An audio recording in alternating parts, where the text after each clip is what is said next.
The reason I purchased it was because of a very dear friend, Janetta Stearns, and she happened to be a friend also of the Pickfords. And one day she visited them in their home, came home and called me immediately and said, "Barbara, there is a painting in their home for sale."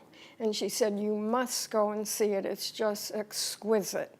So I resisted at first, but gave in and went over, and the rest is history. I purchased it, and that was in 1986. Because it's very dangerous to put me in a room with a Pickford for sale.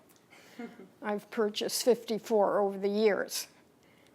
So I kind of like to stay out of places where they're for sale. Okay. The name of the painting is Apricot in Bloom, and Rollin painted it in June of 1986 in Santa Cruz. And I was attracted to it because of its composition. It's a little different, and it has an Oriental flavor, and I have Oriental things in my home, and I had a son who lived in Santa Cruz, so it just had many things going for it that spoke to me. Oh, it's an honor. Anything connected with Rollin is a pleasure and an honor. Well, this painting was painted in Santa Cruz, but I was attracted to Rollin's painting originally because I love watercolors, but also because he was painting the valley, and I was born in the valley.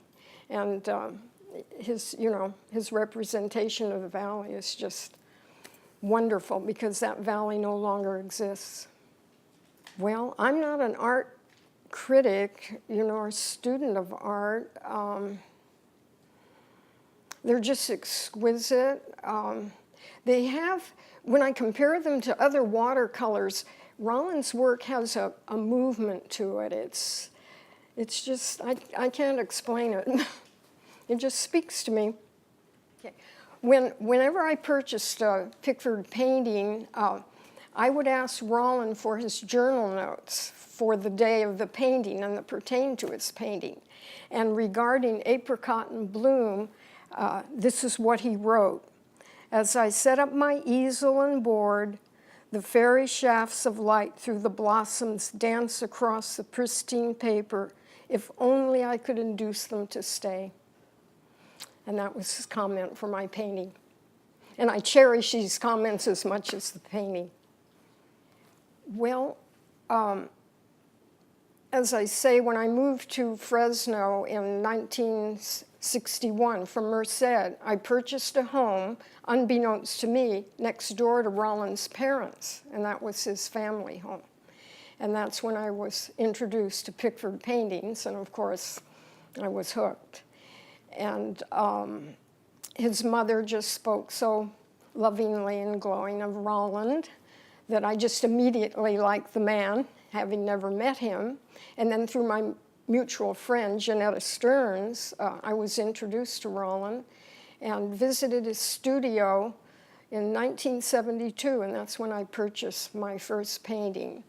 And Rollin was just, I don't know, just a very sweet man who just wanted to paint all day.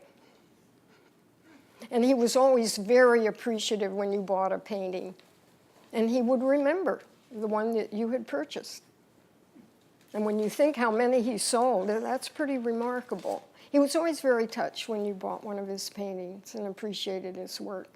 Oh, as I age, I have favorites, and as you age, you really don't like change. So what is hung there stays there.